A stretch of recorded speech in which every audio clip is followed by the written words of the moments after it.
started. Ian, right. Hey guys, it's me, Black Red Minty Plays, and today I'm going to be reading this love story about an attractive man called Ghostface. Have you ever seen a Ghostface with a soft spot for anyone before? No. Exactly, we don't know who we're dealing with.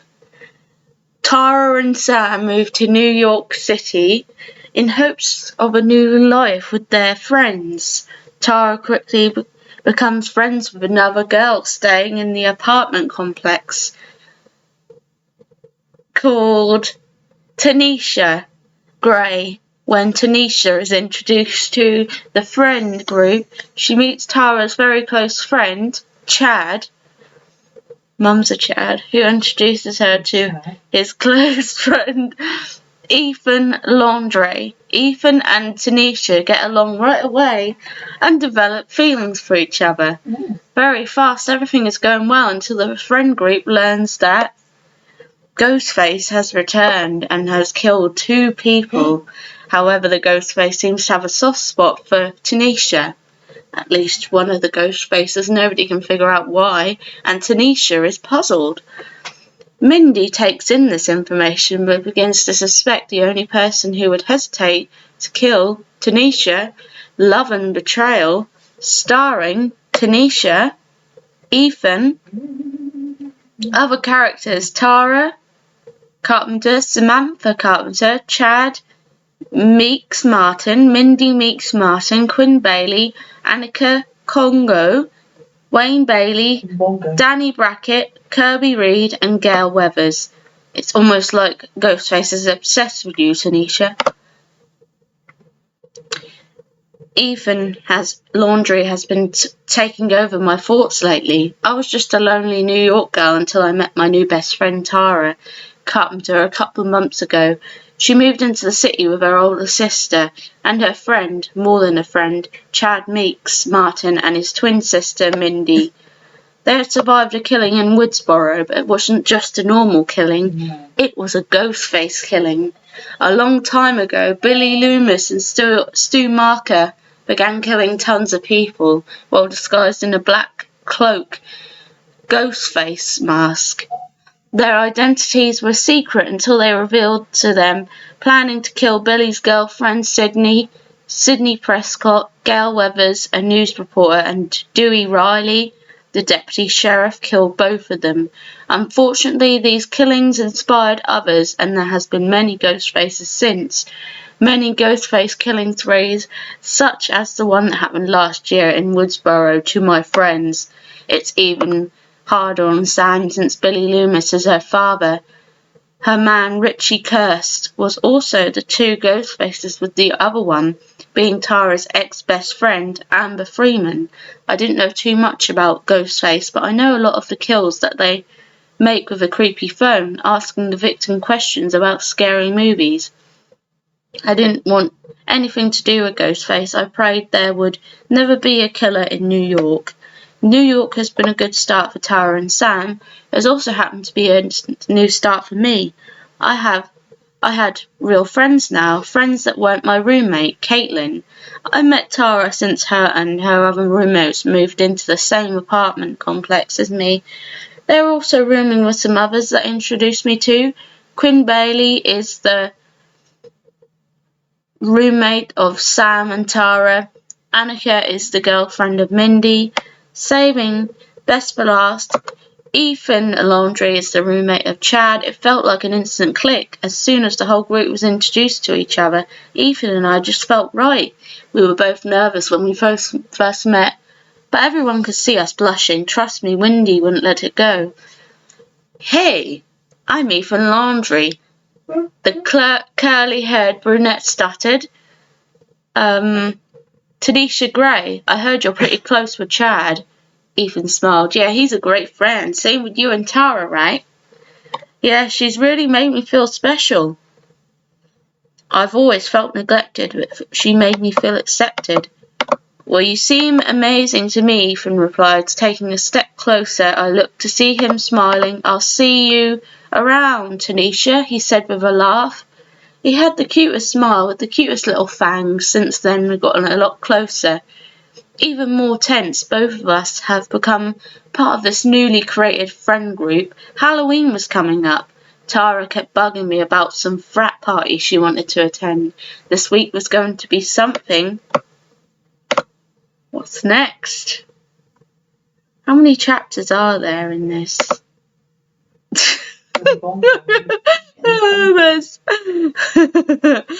There's XIV chapters. XIV. Too many. Tara had convinced me to go to the frat party with none other than Ethan Laundrie. I did know a lot of people attending. Mindy, Chad, Tara, Annika and some others had to sneak out since Sam would never approve. She said Sam would be at therapy. Ethan generously offered the idea of me going with him and Chad. We planned to meet up with Tara at the party. I had no idea what to wear. I wasn't creative at all, so I dressed as a devil. When Ethan and Chad and I entered the party, the sound of loud music filled our ears. We had had fun for a while, and nothing out of the ordinary happened. As I entered another room, I ran into Ethan. "I'm sorry." He apologised. We stood close together, neither of us moving an inch. Me too, I apologised for backing away from his chest. For a few moments, Ethan just stared at me. He didn't even leave me, even for a second. What I said sarcastically, "You're just so gorgeous, Tanisha." In the moments of silence, I saw he began to lean in. This was interrupted when Chad came running over. "Hey, sorry to interrupt," he said, shooting a look at Ethan, "but have any of you guys seen Tara?" "No, we haven't. Is she okay?" I answered, starting to get nervous. I think she's over there." Ethan spoke, pointing to Tara walking up the stairs with some random guy.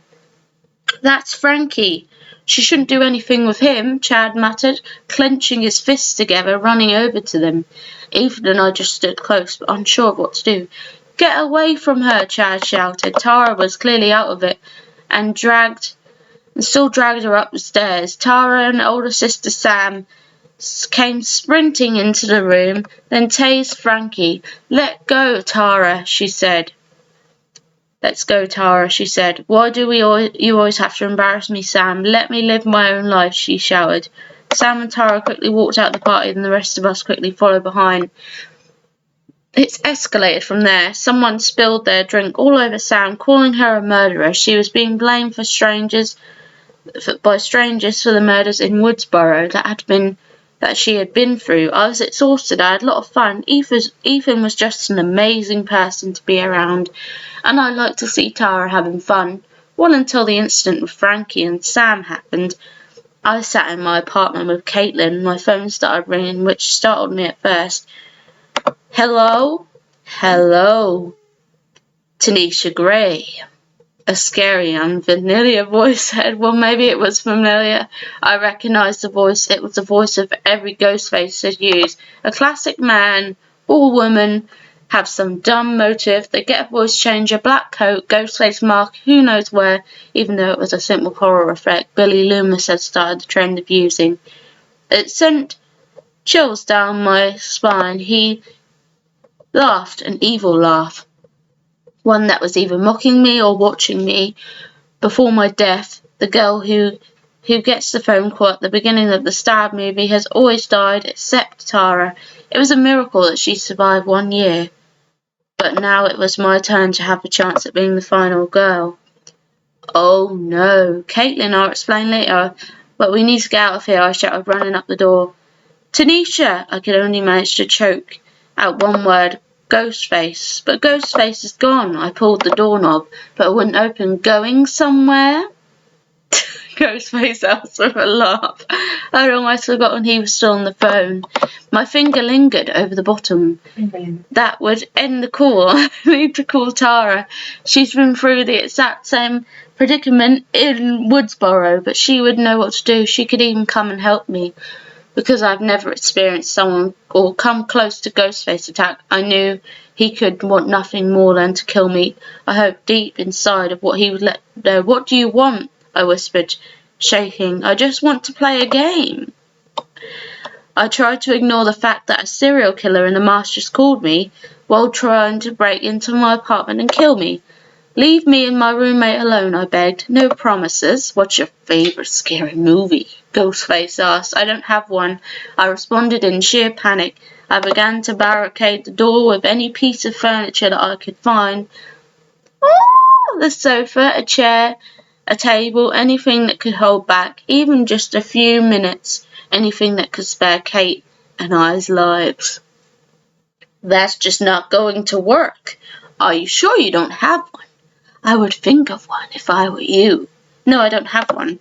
Fine, I guess it doesn't look good for you and Caitlin then. And for you, no. I hung up on him and turned around when I heard banging on the door. The barricades of objects flew, and I ran to the door trying to hold him back. He was too strong. The door was kicked down, and I went flying across the room. Caitlin, run! I shouted as the masked killer entered the room. Ghostface walked mercilessly towards Caitlin without hesitating, brought his knife down upon her. She screamed as he repeatedly stabbed her, and as I watched in horror. No, no, I screamed, my hand covering my mouth as I watched her stop moving. Caitlin was there before I had even met my new best friends, although I never considered my close friend until this moment. I had realised she was just as important to me as Tara was.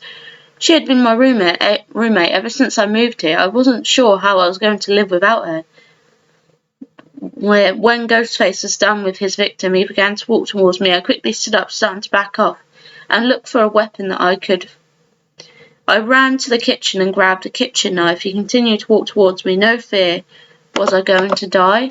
Get away from me, I yelled, pointing the knife towards him, as tears ran down my cheeks. Why should I? My shaking hand held the phone, trying to look for Tara's contact. Ghostface lunged towards me, knocking the phone out of my hand, knocking me to the ground. He lingered on top of me, putting his knife above my throat. More tears rubbed down my face. I don't want to die, I mumbled, closing my eyes for a second. He hesitantly lifted his knife away from my throat and muttered something. I'm not going to kill you. I paused. You're not going to kill me? From what I know, Ghostface never lets his victims go. No, you're just a part of my game, Tanisha Gray. Before I could respond, he sensed his anger. His glove-covered hand. Don't tell my friends about this, or I'll come back for you. I didn't respond. Once again, I was scared to say anything. Do you understand me? He repeated, pressing his hand against my mouth harder. I nodded, shivering. Good. Now pretend like you never saw me. I really don't want to have to kill you, Tanisha. He got up, walking away from me and towards the door. He was really tall and extremely intimidating. There was no way I was going to tell Tara. She had to know Ghostface was probably coming for her next. But why did Ghostface spare me? How long have I been recording for? 13 minutes. I don't know how many more chapters to read. This is quite a long story now. How many wish to do? Because I've got other videos to do as well. I picked myself up and walked around the apartment shaking. I covered when I saw Caitlin's body on the ground. What was I supposed to do? He said he would kill me if I reported his attack to anyone. I would get blamed for poor Caitlin's murder. And I need to get revenge for her. I decided I was going to tell Tara if he tried to come back, I would be ready this time. I opened my door, but there was a piece of paper lying in the walkway. I looked to see if anyone was around, but no one was there. Of course it was late. At night, after all, I picked up the note and began to breathe heavier as I read it. In the colour of blood red, there was a handwritten note. I'm watching you, Tanisha. Oh my God, I mumbled. I had to stay quiet for now. I decided to call the police. I came in and found her body lying there. It felt horrible, but I just couldn't bring myself to do it. If Ghostface came back to this apartment complex, he could kill me. Even worse, kill my friends. I jumped when the phone rang, but it was Tara. Hey, what's up, Tara? Tanisha, have you seen the news lately? Haven't really looked. Why? Ghostface is back. And even worse, he attacked me and Sam on the street. He came from an alleyway after calling Sam from Richie's number, then chased us all the way into the bodega. And he injured, or maybe even killed so many people in there. We barely escaped. He ended up fleeing the scene. Tara, are you guys okay? Where are you? I asked in concern.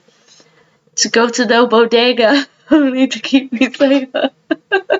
That song with Nicki Minaj. Did I really have to keep this a secret if you already knew Ghostface was back? We're okay, but we got questioned by the police. Quinn's police officer father took our case with some help from Kirby, a survivor of one of the sprees a while ago. Tara, listen, something happened. I should have told the police, but I was scared. But I have to tell you. There was silence. I locked everything in my house and feared Ghostface would return. Ghostface broke into my apartment 4 hours ago. He killed my roommate, but he hardly even touched me. He pinned me to the ground and teased me, but then told me he doesn't want to hurt me. Better kill me if I tell anyone. I don't know what's going on, I explained. I blurted everything out. Tanisha, you should have told us. This means you're one of the Ghostface targets too. It's really weird that he didn't attack you, but he's a psycho. He could change his mind at any time. Maybe you should stay in our apartment so we're at least together, Tara suggested. I packed all my important things and made my way to Tara's apartment. I slept there that night, and the next morning our group agreed to meet at the Blackmore University campus to talk more about the Ghostface killings, and for Tara, Sam, and I to share what happened. Should I read any more? It's been 16 minutes. I don't know how many more to read. Everyone sat on benches with me next to Nathan. Mindy paced back and forth in front of us. The killers last time was whiny snowflake film nerds with letter box accounts instead of personalities. You can bet the opposite will be true this time, Mindy said. Anyone in the friend group could be Ghostface or a victim of Ghostface. Which brings us to our current suspects. Wait.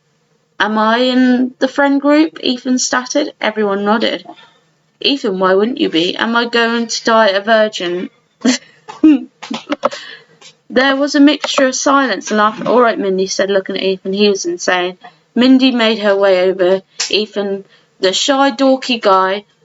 Why, no one suspects he's just so shy and dorky. Chad appeared to be taking notes on Mindy's observations, but how could Mindy accuse Ethan of something like that? I could never have seen sweet Ethan being a serial killer. I couldn't see anyone here being a killer. Okay, wait, why am I on the suspect list? Because I'm randomly Chad's roommate? Roommate lotteries can be junked. You could have fixed it to get next to us. Ethan rolled his eyes, giving me a look of annoyance. Mindy made her way over to Tanisha, the girl who just happened to become friends with Tara. Mindy, this doesn't even make sense. And guess what? We all know you and Ethan like each other, which is why you should just admit what happened. Admit, by the way, what would be more perfect than the couple duo? It happened in other sad movies. Ethan and I glanced at each other, a shade of red on our face. Okay, but Tanisha and I are not dating. She just laughed. Not yet. Actually, Mindy, I can assure you that I'm no more of a suspect than Tara or Sam. Ghostface attacked me last night and killed my roommate. Everyone gasped. Tanisha, why didn't you tell us? Chad asked, putting a hand on my shoulder. From the corner of my eye, I saw Ethan give Chad a dirty look. He looked up at me down with my face of horror. He put his hand on my other shoulder and moved down to lightly brush it against my hands. Are you okay, Tanisha? We're going to catch him, and I'll make sure of it. I won't let him hurt you. Well, that's the thing. He didn't hurt me. If only he was trying to play with me.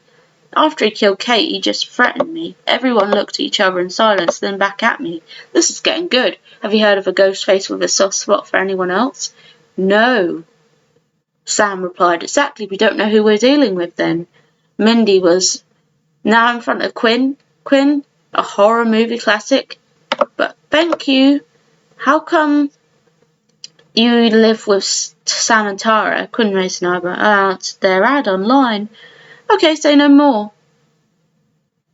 Copyright? No. You already implicated yourself enough. Her tone quickly became very serious. It was an enormous ad. Mindy, Tara defended, and you know we vetted her. Plus, her father is a cop. That makes it more likely she is the killer, because having a cop is great coverage. Do you remember how these great movies work? Tara sighed. Tara shrugged. Mindy sighed. Tara shrugged. Mindy went too much.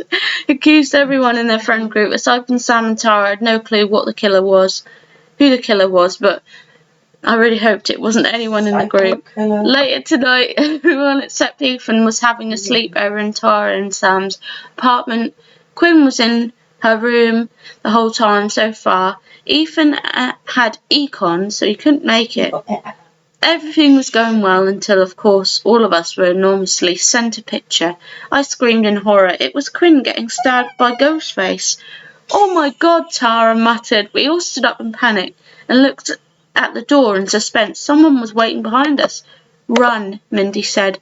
The door flew over, revealing Ghostface, who pushed Quinn's lifeless body onto Annika, who tumbled backwards in terror. Annika screamed, trying to wipe Quinn's blood off her. Is that a wasp I hear? Yeah, a big mofo. Size of a house. There's one going to come in. Nicole, there's no wasps coming in. Grow up, please. Come on, guys.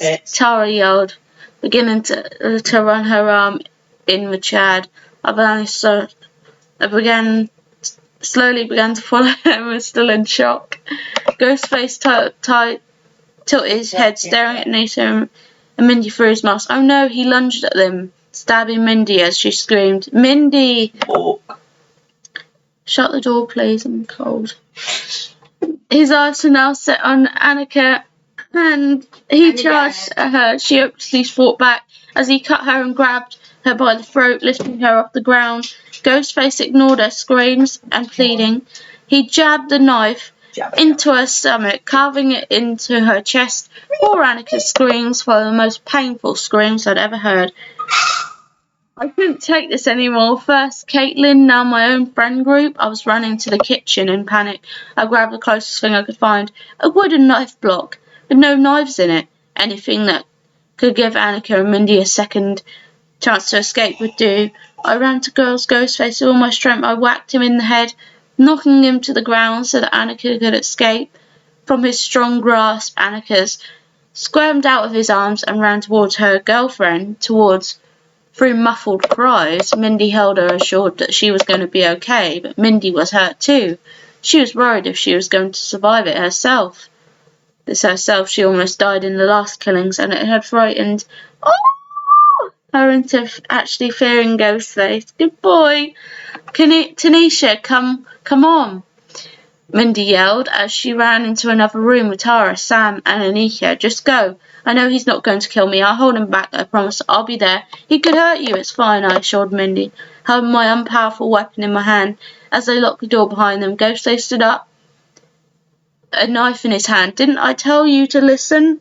he said, tilting his head. "Get away from me and my friends are friends." Tears running down my face towards my weapon. He slowly walked towards me. I tried my best to stay calm. If he came close to me, I would just hit him in the head. I had no time for that. He picked up his pace and grabbed my arm.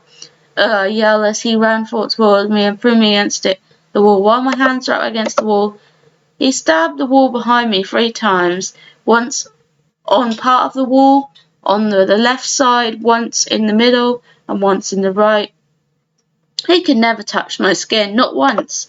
I cried and breathed heavily as he tilted his head again, bringing his mask closer to me and holding his knife close. "You're not going to kill me. Maybe not. Maybe I want to test that, Tanisha." "Not really," I spat, trying to lean further against the wall to get his knife away from my neck.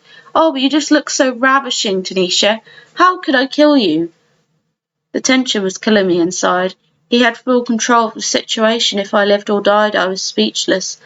"Now stay here or else." He released me as I dropped to the ground, hitting my head pretty hard before I could get up, and put his foot on my back and push me down. I said stay. He began to kick and pound at the door. My friends were behind. After a lot of kicking, he finally got in. I looked over to see Annika climbing on a ladder that was connected from the window of our bathroom to the person across the complex window. The others were already across, but Annika was just stranded in the middle, crying that she couldn't do it. Ghostface began to shake the ladder in an attempt to knock her off. I couldn't let him kill her. Maybe I was already too late, but I couldn't sit back, no matter how much of doing something was a risk. To my life, I charged at him, but before I even touched him, Annika fell to the death, screaming. Ghostface fell to the ground when I jumped onto him, but Annika was gone. It was too late. But I still had to get across in order to escape from him, so I began to climb out the window, trying to ignore the fact that the person who climbed across before me had died, but Annika was gone forever. At first I thought maybe that this Ghostface had some sympathy. He was sparing my life for no reason. I thought maybe it meant he had a heart, but after seeing him kill Annika like that, I knew he was just psychotic. There's some weird obsession with me. Tanisha, you're alive, Tara shouted. Annika, Mindy yelled once again, looking down at her lover's lifeless body. I can't do this. I can do this, I told myself, beginning to take my first step. Behind you, a mysterious man at the window yelled. He was holding on to Sam's arm as he appeared, the same age as her. Ghostface grabbed me from the back, yanked me off the ladder in full force. I screamed as I fell backwards through the window onto the bathroom floor. Tanisha, Mindy screamed. I don't know if I can read the rest of this. Let's see how long it's been. 26 minutes. I do have other videos to do. So, You have a video then. oh, it's a shame I can't read the rest of this. This is interesting. It ends at XIV and I'm on V. So it's gonna be really long. Give it the rest of our partner. Yeah, I've got to do the outro now. So I'm not gonna read the rest till another day. Maybe next year or another week. I hope to finish this story someday because it's really amazing. Ghostface is so attractive. I know. But anyways, thanks for watching. So handsome. Thanks for watching. And I'll see you all in the next video, which will be a Sims 4 video. Anyway, bye. Yeah.